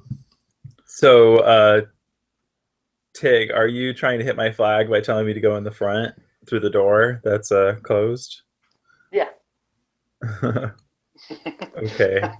So, yeah, I'll go to the front door, and I take a deep breath, and then I'm just gonna like kick down this door and jump in with my sword out. The wooden door falls down. It wasn't even on hinge, like it just like falls. And it also doesn't sound like wood when it falls. It sounds heavier, like much, much heavier. Like it actually like cracks the floor below when it hits. Okay. Yeah, I think this causes me to like stumble a bit, and I like look down at it. Yeah, the door looks like wood, but it actually feels like stone, right? Big, heavy stone. Really strange. And then I burst in through the back. We'll talk about the back in a minute, but in the front, you see 3 chairs. It appears to be sort of like a little living space. There's a rug, there's a hearth, there's a little table in one corner. But the thing that catches your eye immediately after you look up Marasa, there are 3 chairs, 1, 2, 3, arranged in a row. And in the middle chair, there is a man sitting on the chair. He does not seem fazed at all by this big, heavy door that just slammed down into the floor in front of him. He is dressed in leather armor, traveling cloak, the whole business. It's the mercenary Corin. He is sitting in the chair, and he is just like staring straight ahead, as if transfixed by something in the distance that you can't see. And I think what I do is I like raise my sword. I'm cutting to I feel you are investigating this body in the snow, Joff, who is apparently the brother of Marasa. And you see a funny thing. There's something crawling out of his nose, into his ear, then it comes out of his eye, and goes to his mouth, and then comes out of the nose again, into the ear. It's making like a little pattern, like an entry and exit pattern on his face, and it looks like a little stream of liquid, a little smear of liquid that's kind of amber in color, like a really rich golden amber color. At first you thought it was like a little fast moving worm or something, but it's not. It's like a little slick of liquid going out of his nose into his mouth, out of his nose into his ear, out of his eye into his mouth, over and over again. How do you respond to that?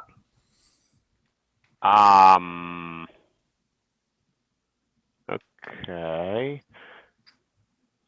So I'm going to. Is Vrax still standing here near me, or?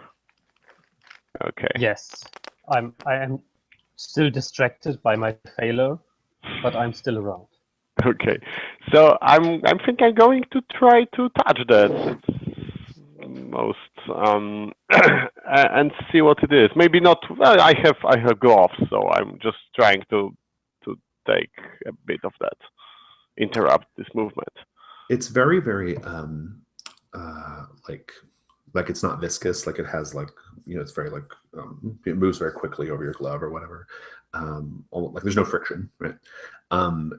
If you touch it, it'll go over your fingers, it'll go over your hand, it'll always try to go back to his face. Okay. You can catch it and try to gather it up, but it will slip out of your hand and drop onto his body and immediately try to go back into his mouth or his nose or his eye or his ear.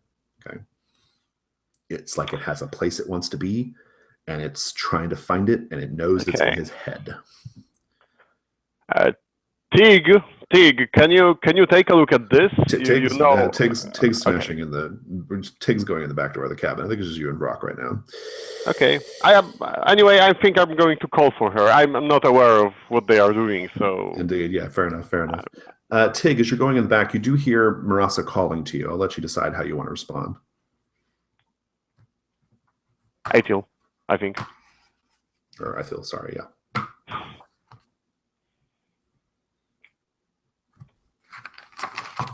Tig, we can't hear you. Yeah, I continue going into the back door. Door. Yeah, I just. The back door of this cabin, it appears to be like a kitchen area, I guess. It's a sort of. I've got a little map. I'll just put the little map on the image board so we can discuss it a little more easily. But basically, it's like just a little kind of L-shaped room that looks like there's some things that indicate it's kind of where you would prepare food and that kind of thing. Just insert the image. And as you go in as well, Tig, and you're also going to notice this as well, Marasa, you are going to hear some music. We're going to talk about that music in a minute. As soon as I get this image uploaded. There we go. Okay. This is the cabin. And the front door is over there on the right-hand side, and the back door is towards the south part of the image. That's kind of where you've just come in through. There's a door to your left, a door to your right, Tig, and then this space and a door up ahead. And this space is it's just like a kitchen area. There's a couple of like long tables. You see bowls. You see cooking implements. You see things like that. There's even so that's what you see.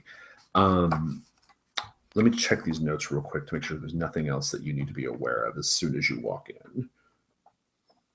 I don't think so. I think that's basically it. But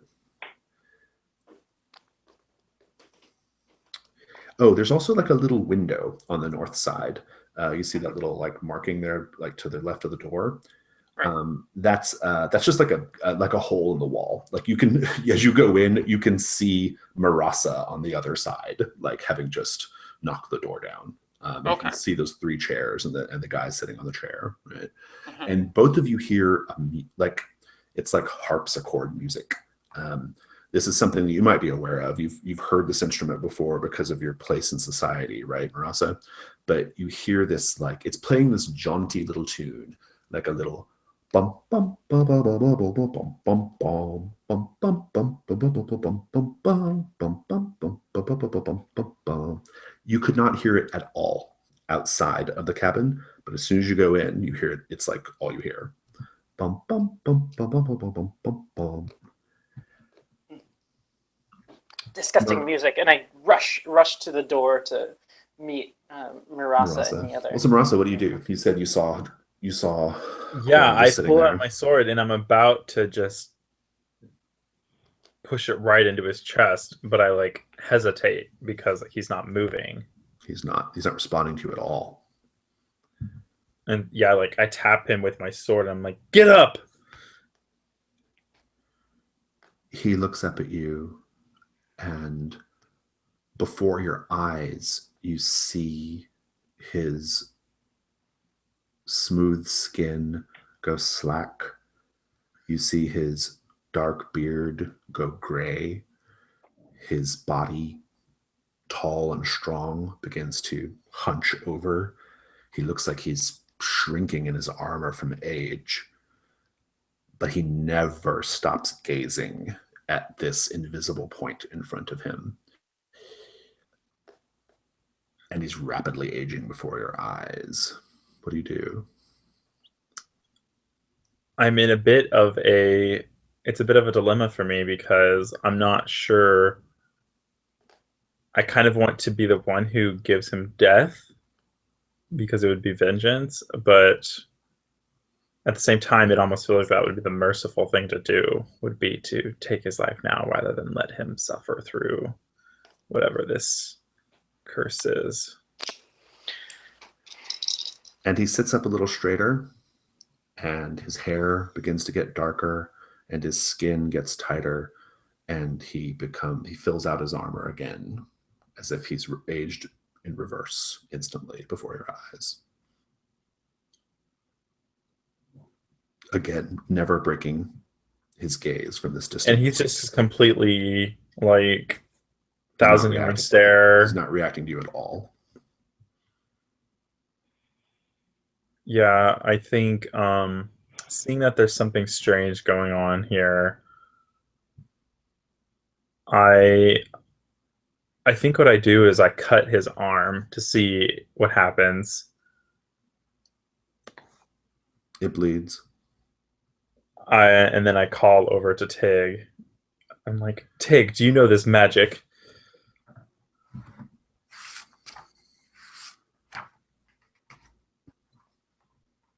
Tig, you're mute. You're muted. Sure.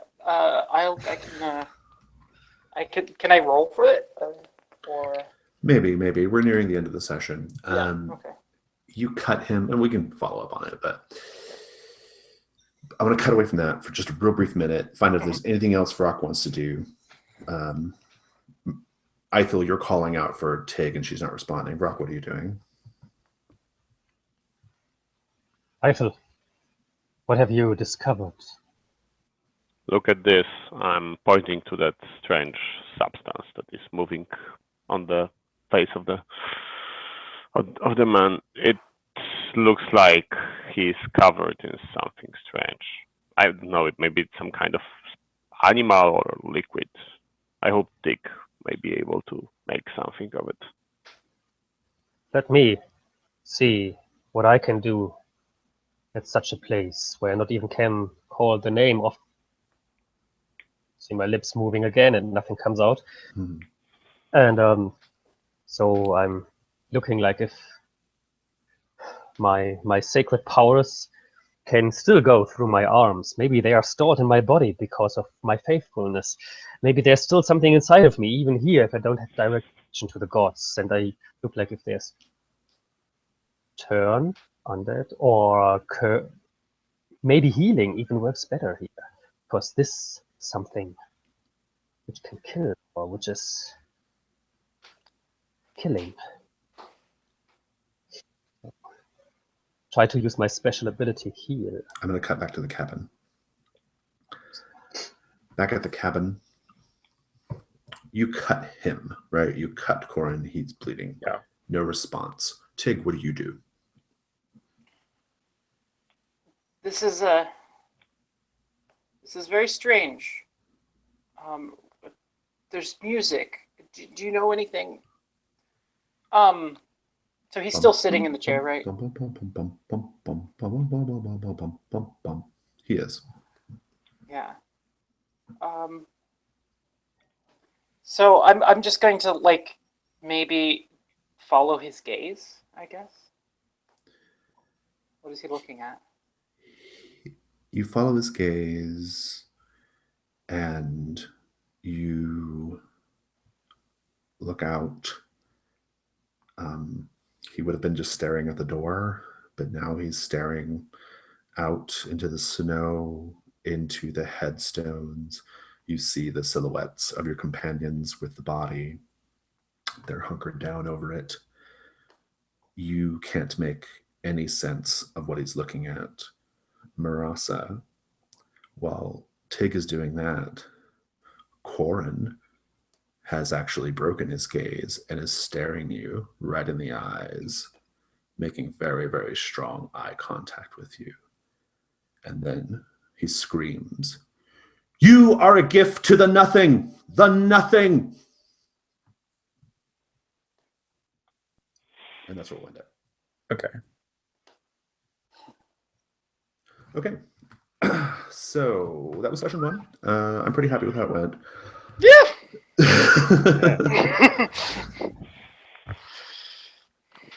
So yeah, that's Sephiroth's Doom. That's just the beginning. It gets pretty bonkers from here on out. We'll do Roses and Thorns at the end of the series. But does anybody have any feedback right now? Anything you want to say before we go? Just a reminder that we're not going to be here next week. So. Yeah, it was a lot of fun. I really enjoyed playing with everyone. I thought that we were able to kind of all engage each other in a very productive way. You guys need your XP, don't you? Let's do that real quick. If you hit a flag, let me know. The group XP is everyone gets 275. So go ahead and mark that. And that's a fairly low number because you guys haven't gotten any treasure yet. Treasure is how you get the XP in World of Dungeons. So that's I hit a flag for. I was trying to hit one for everyone, so I think I did. Yeah, I remember. Yeah.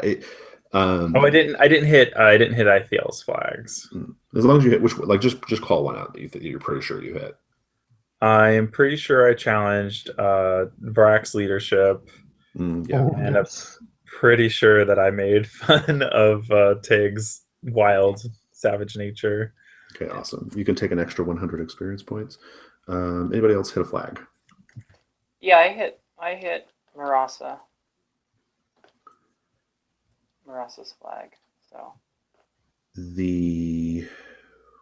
asked me to do something daring. Oh yeah, indeed. Yeah, Mark, get another 100 XP.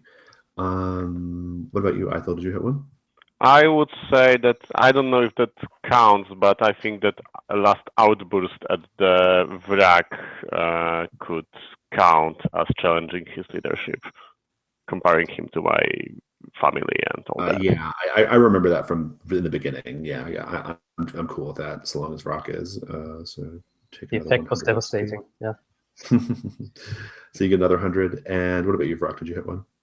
I wanted to hit Eiffel's Get Me to Speak of My Life Beyond Our Mission, when sending you back. And I wanted to make fun, but Vrak is just not so good in getting people to talk about. I think you did. I mean, you managed to provoke me to divulging some information I wouldn't like to share. Yeah, I remember that. Yeah, I thought it was a good moment too. So go ahead and take an extra 100 XP there. And yeah, that's great. Okay, so I think we're all settled then for the end of the formal stuff we have to do for the end of the session. I don't have anything else. That was really fun. I hope you all found it to be very very foreboding. That was the idea, and creepy. But I've got nothing else. Anything else? It was nice. I mean, I don't recall when I last time played something dungeon world or anything that is like dungeon related. So I'm very, very surprised in a positive way. Just because you just because of like you have a previous experience with fantasy stuff? Yeah, I mean, my like archetype of any dungeon crawl or SR related stuff in my mind is like something that we are just rolling dice and we are really bored because and everyone dies. I lost track of time. I'm like, oh, it's already almost 9. That was kind of a fun thing to discover. So the way you were running this it's really cool. I mean, it's very, very nice. Yeah, this is my favorite model. I love to run Death Frost Doom. It's like my favorite thing to run. So I'm excited to show you guys the rest of it. Yeah, it's gonna be really cool. I've got to go sign up for DexCon events, so I'm gonna let you guys go because I think it's live right now. But you guys enjoy the rest of your weekend, okay? Yeah, have a good one. Thank you.